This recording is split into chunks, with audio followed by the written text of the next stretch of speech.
સમાચાર મહેસાણાથી સમારકામ દરમિયાન કેનાલ બ્રિજ તૂટતા અફરાતફરીનો માહોલ સર્જાયો।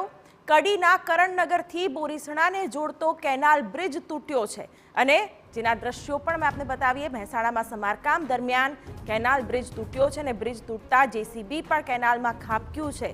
ઘટના સ્થળના આ દ્રશ્યો પણ જોઈ શકાય છે। બ્રિજના સમારકામ વખતે અચાનક વચ્ચેનો બ્લોક તૂટ્યો હતો।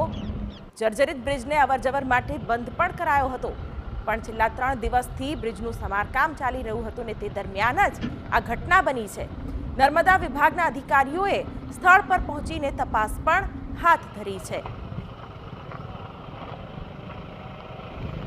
ડિમોલેશનનું થોડું કામ ચાલુ હતું અને ગટર ડેમેજ હતા એટલે અમે સાચવીને કામ કરતા હતા, પણ જેસીબીને પંચર પડી એટલે અમે લોકો ટાયર ખોલીને બહાર આવ્યા હતા અને એવો ધરાશયી થઈ ગયો બ્રિજનાથી। અને કેટલા ટાઈમથી આ કામ ચાલુ છે? 3 દિવસ 3 દિવસથી ચાલુ છે। કયા ગામથી કયા ગામનો જોડતો આ બ્રિજ છે?